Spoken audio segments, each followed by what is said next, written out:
Praise the Lord. எல்லாரும் கர்த்தருக்குள்ள சந்தோஷமா இருக்கீங்களா? நானும் கர்த்தருக்குள்ள ரொம்பவே சந்தோஷமா இருக்கேன்.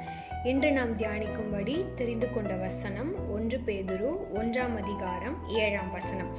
அழிந்து போகிற பொன் அக்கினியினாலே சோதிக்கப்படும், அதை பார்க்கிலும் அதிக விலையேற பெற்றதாயிருக்கிற உங்கள் விசுவாசம் சோதிக்கப்படும்.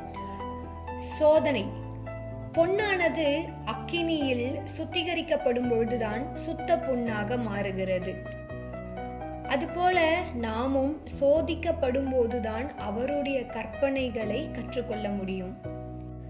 யாக்கோபு 1:12 இப்படியா எழுதப்பட்டிருக்கிறது: சோதனையை சகிக்கிற மனுஷன் பாக்கியவான், அவன் உத்தமன் என்று விளங்கின பின்பு கர்த்தர் தம்மிடத்தில் அன்பு கூறுகிறவர்களுக்கு வாக்குத்தத்தம் பண்ணின ஜீவ கிரீடத்தை பெறுவான். வேதத்தில் பல பரிசுத்தவான்கள் சோதிக்கப்பட்டிருக்கிறார்கள். அதில் யோபுவை பற்றி இந்த நாளில் நாம் பார்க்க போகிறோம். தனக்கு உண்டான ஆடு, மாடு, ஒட்டகங்கள் எல்லாவற்றையும் இழந்தார், பிள்ளைகளையும் இழந்தார். கடைசியில் சரீரத்திலும் சுகமில்லை. நண்பர்களுடைய அவதூறான பேச்சுகளையும் கேட்டார். துணையாக இருக்க வேண்டிய மனைவி தேவனை தூஷித்து ஜீவனை விடும் என்றாள். இவ்வகையான எல்லா சோதனையும் யோபு சகித்தார்.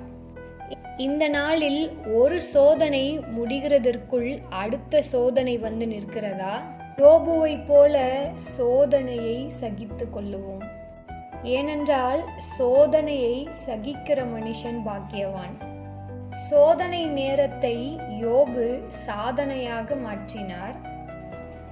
அதுபோல நாமும் சோதனையை சாதனையாக மாற்றுவோம். சோதனையை சகித்த யோபுவை தேவன் இரட்டிப்பாய் ஆசீர்வதித்தார். இந்த நாளில் சோதனையை சகித்து கொண்டிருக்கிற உங்களையும் இரட்டிப்பாய் ஆசீர்வதிக்க தேவன் போதுமானவராயிருக்கிறார். கர்த்தர் தாமே நம் அனைவரையும் ஆசீர்வதிப்பாராக. ஆமென்.